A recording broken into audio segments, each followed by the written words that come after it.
Excuse me, if I may interrupt. Is the trial still going? Fremine! You finally made it. I assume this means you've completed your mission? Mm-hmm. Any mission Father assigns to me will always be top priority. Is that the first prophecy slate? Huh. So the knave privately arranged for Fremine to try and find the missing slate. I looked everywhere and finally found it at the bottom of the sea. It took me a long time to get around some dangerous stretches of water. But has the trial already concluded? Then doesn't that mean I've come too late? Oh no. Father will be disappointed in me. Thank you for your hard work, Mr. Fremine. Please allow me to review the record left on the slate. Traveler, I believe that you have already seen the other existing slates, and would like you to come here and confirm their contents. Huh? So what do you see? What is it?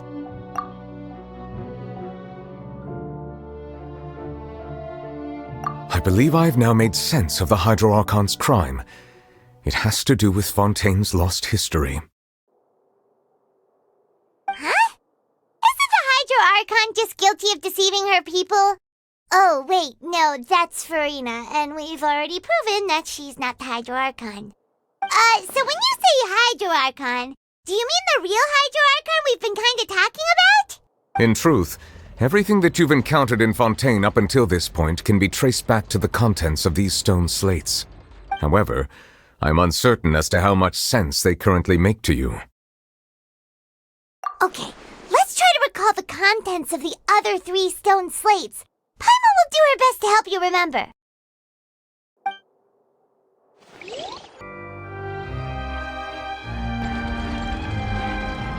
Huh? Oh, Paimon gets it now! So that's how you can make sense of it. But then it feels like we're going to have to share some truly shocking revelations. Let's hear them.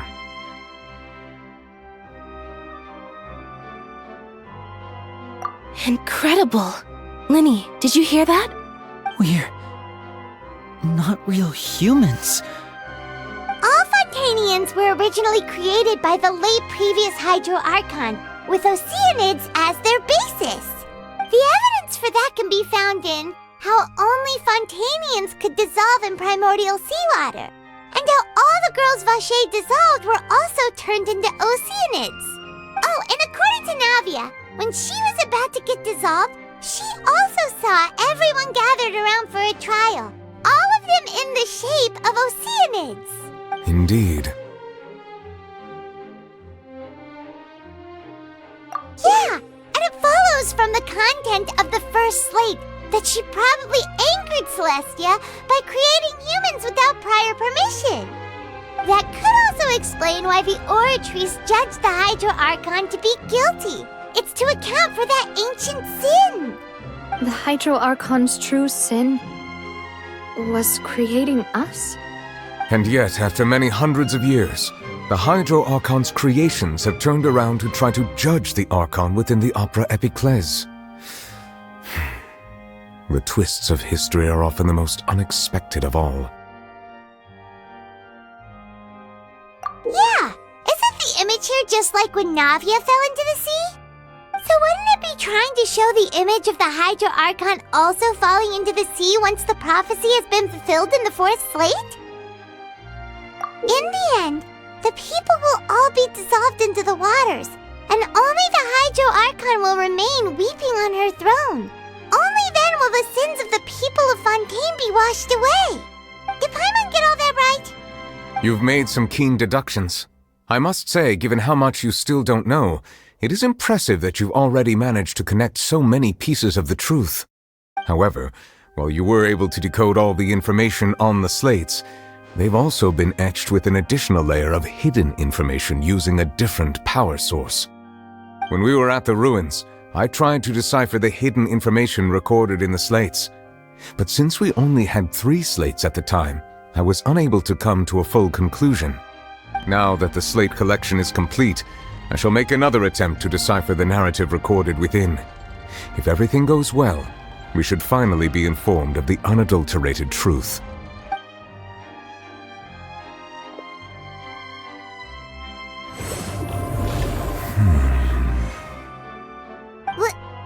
Well? Did you get it? I believe I should share this truth not only with you, but with all the people of Fontaine as well. I will try to briefly summarize it for you. Your hypotheses regarding the origin of Fontainians and the sin of the Hydro Archon were both correct. In the Fontaine of old, the previous Hydro Archon sensed the yearning of her Oceanid familiars for life on land. The Oceanids were enamored with the beauty and romanticism of human beings, and wishing to have those experiences for themselves, expressed to the Hydro Archon their desire to become of a similar kind. However, even though water as an element is intricately linked with the power of life, the Hydro Archon, as one of the 7, did not possess the authority to create a new form of human life. Not one to give in, she eventually found a way to create permanent humanoid bodies for her familiars by appropriating the power of this planet's primordial sea. She poured primordial seawater into the Oceanids' blood vessels, creating humanoid mimics in the process. But if Fontainians were to ever come into direct contact with water from the primordial sea, the power within their bodies would escape these artificial restraints and return to the sea. As a result, their forms would collapse, and they would be reverted to their original forms as Oceanids. Of course, the Hydro Archon never received permission from the heavenly principles to create a new human race. And thus, the Hydro Archon and all of her creations came to shoulder the original sin of appropriating the power of the primordial sea. That is the true history of how the people of Fontaine first came into being. So we were all Oceanids before we turned into human beings? That's way too much information for me. I think I'm just going to pretend that I never heard a single thing. Wait, but if that's the truth, we can't let the Hydro Archon be sentenced to death. After all, her only sin was creating us. This really might be too much information for your regular Fontainian, but it does answer a lot of our questions. Alas, your hypothesis regarding the 3rd and 4th stone slates was inaccurate. The slates' respective positions are, in fact, correct.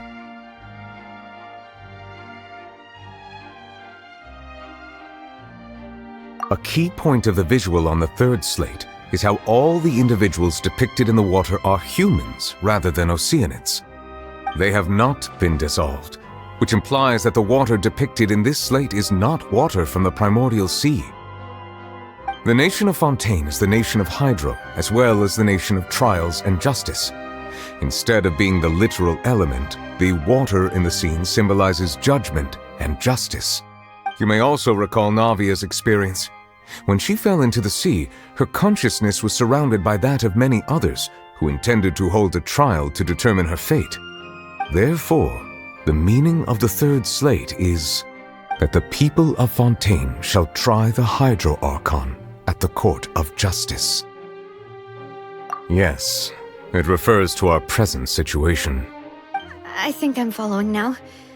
So, what you're saying is, even though we decided to put on this trial to avoid fulfilling the prophecy, in truth, everything we've done has happened exactly as the prophecy foretold. So now, it seems, we're the ones making sure it comes true. What should we do? No matter what, the prophecy will be fulfilled. Is this what it feels like to be a prisoner of fate? If that's the case, does that mean the scene in the 4th slate will also be fulfilled soon? Traveler, I would like to point out another small fallacy in your deductions. About the 4th slate, you probably thought that the eruption of primordial seawater beneath the fortress of Meripede served as the surest sign that the prophecy was about to come to pass, yes? However, I believe that rather than being a sure sign, that eruption could in fact only be a small warning of something far worse to come. As for the root cause of the catastrophe, I believe you've already encountered it once before.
That was way too close! How did that thing just burst into the Opera House? Wait, was that the huge whale you saw in your dream? So we've met it at last. I understand very well why it has chosen to make an appearance here. That whale does not belong to Tevat. It is a monster that has traversed the stars, weeping all the while. It has been greedily consuming the energy from the planet's primordial sea, using it to grow. That is the main cause for the rising sea levels. And once it has finished consuming all of the energy contained within the sea, its next step will be... You said that when the Hydro Archon first created Fontanians out of Oceanids, she filled their blood vessels with primordial seawater. Precisely. That whale finds the blood of Fontanians nigh impossible to resist.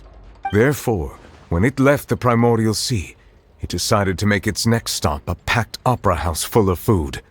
Food in the form of Fontanians. We just barely managed to push it back, right? In that case, won't it come back to target the people again once it's managed to recover its strength? That is correct. Indeed, it is more accurate to say that we should thank that Harbinger for buying us some time. Without him, the whale would have likely come onto land far sooner. From the way he looked, he must have been fighting the creature for quite a long time. That battle maniac. We've always known that he had a special connection with that whale, but we definitely didn't expect it to help us out like this. Anyway, now that we know that this whale is the actual cause of the disaster recorded in the prophecy, all we need to do to stop the prophecy would be to find a way to beat it up, right? It is too late. It had already absorbed too much of the primordial sea's energy before we could notice it. At this point, it has become practically integrated with the sea itself. Even if the entirety of Tevat were to be destroyed, it could still survive and swim off towards some other world. That's not something I will accept. We've already done everything we can, and we even found the true culprit. We've come so far. You can't just tell me that the last hurdle is some impossible foe. That's just not fair. Indeed, that's not how a grand performance should end. I'll fight it to the end, no matter what. So the prophecy will be fulfilled no matter what, huh?